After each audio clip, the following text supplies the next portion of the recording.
Daymare 1998 was an easily appreciable idea, a Resident Evil 4 style throwback made by fans for fans of that particular era of the survival horror genre. It didn't go full retro like back in 1995 or even the more recent Tormented Souls, but it did earnestly aim to cater to a massive subset of horror fans who look at games like Dead Space or Cold Fear with the same nostalgia goggles that somebody in their mid-30s might look back on Dino Crisis or the original Resident Evil. So, in concept, it was a slam dunk. Unfortunately, the game was ultimately beaten to the punch by an actual remake of Resident Evil 2 in the same over-the-shoulder style, which the developer managed to get out the door a few months before Invader Studios Daymare 1998 was officially released. This would turn out to be a major blow for the game as fans of the genre had little else to compare Daymare to, and thus rightfully saw it as the decidedly lesser game that it was. That said, Daymare 1998 was ultimately a victim of its own self-inflicted wounds more than anything. And even though its sequel, Daymare 1994 Sandcastle, shouldn't be expected to topple the flagship horror series either, it does look poised to at least improve on 1998 in a few areas. From the demo build of the game that I was able to play through a couple of times now, I could immediately tell as much. So here's 5 things that either are, or at least so far seem, to be areas where Daymare 1994 Sandcastle has a rotted leg up on its predecessor. Number 1. Graphics and optimization. Something that the first Daymare wasn't too bad on was the graphics. The characters' faces were a bit flat and generic, but the zombies, environments, weapons, and various effects throughout the game weren't bad at all, especially considering the small size of the team and lesser budget than most of the games you would compare Daymare to. Despite that same dynamic still being in place for Sandcastle, it seems like this area has seen some improvement, albeit marginally so.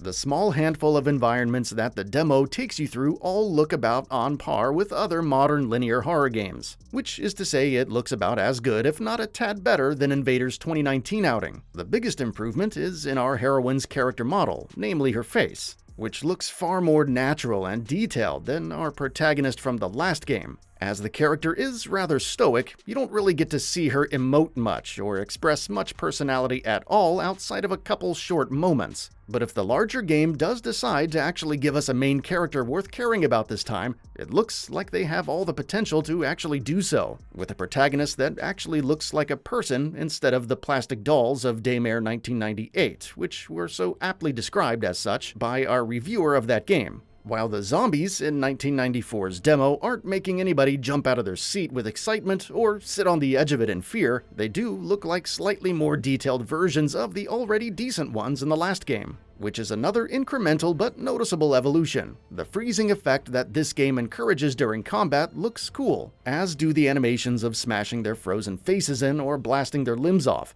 Although some better physics could certainly be implemented, as sometimes they look more frozen in time than actually frozen within the game's world. More importantly, however, it seems that one of the previous game's most notable flaws, its optimization, has been remedied to an acceptable level. More work could certainly be done, as I had to turn a few settings down much lower than other games tend to make me, but once I got everything dialed in, I had a mostly smooth experience regardless of what was going on.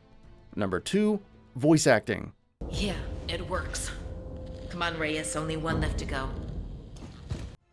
Much like the improved character model graphics, the seemingly improved voice acting here could be indicative of a far richer story and better dialogue, should Invader Studios choose to flex the knowledge they've gained from making Daymare 1998. It's not a hill I'm prepared to plant my flag on just yet though, as our heroine isn't given much to say or spoken to much throughout the demo. But what dialogue is here never quite struck me with that so bad it's bad vibe I got from much of the D-movie dialogue in the last game. 1994, so far, strikes me as much more deliberate in both its writing and performance. That could indicate a monumental improvement or just a marginal one, but with how trite the inane chatter of the first game was, any improvement is a welcome one.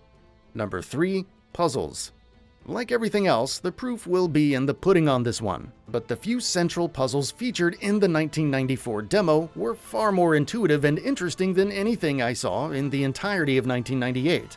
where the last game's puzzles often fell face first into lazily substituting the feeling of discovery with mindless tedium. Daymare 1994 smartly wraps up a couple small brain teasers into a larger macro puzzle involving elevators and power allocation, just like a real big boy game. It's also nice to see that the content of the puzzles matches the context of the game, as opposed to things just being a puzzle for the sake of being a puzzle. It might seem like a small thing to ask for in a game like this, and it is, but it's nevertheless nice to see Invader Studios apparently taking criticism to heart in this area and putting more thought into the various head-scratchers of Daymare 1994. Number 4. Gunplay. Daymare 1994's Gunplay is automatically made better with its optimization improvements, but aside from that, it's also just better in its own right, with better, more reactive animations from enemies being shot, as well as the freezing mechanic that mixes things up nicely by letting you freeze certain enemies and finish them off later, while you unload a few rounds into another enemy or vice versa. Granted, on a controller it still felt a bit wonky to me on default settings, as the aiming movement speed has an unfamiliar sort of acceleration to it, but I was able to alleviate that a bit by turning up the general sensitivity. Flexibility and reliability always go well together in a shooter, and it seems like this game understands that a little better than the last one. Number 5. Identity. The Daymare franchise, as new as it is, now has a substantially steeper hill to climb in the effort to compete for horror fans' attention than it did in 2019, where the novelty of a modern take on the Resident Evil formula has largely been capitalized on by the actual developers of Resident Evil games. Daymare now needs more of its own identity to stand out. There isn't really much of a reason to play a lesser version of a game that already exists, but you can make a compelling argument for playing a different take on an established formula, regardless of it ultimately being lesser or not. The way I see it, this is the key for Daymare 1994. It's not going to take over the genre, but it can do a better job of being a meaningful addition to it, with the game leaning into the freezing mechanic that colors both the environmental exploration as well as the combat. Better performance, better puzzles, better voice acting and writing, and characters that actually look somewhat relatable. Daymare 1994 does seem like it's on track to improve on the somewhat rocky foundation of its predecessor, and that's all it really needs to do. And that brings us to the end of the video. A quick request: we upload new videos every single day, and if you like what we're doing, please consider subscribing. It really helps us out. Also, don't forget to enable all notifications by clicking the bell icon so that you can receive daily video updates. Thanks for watching.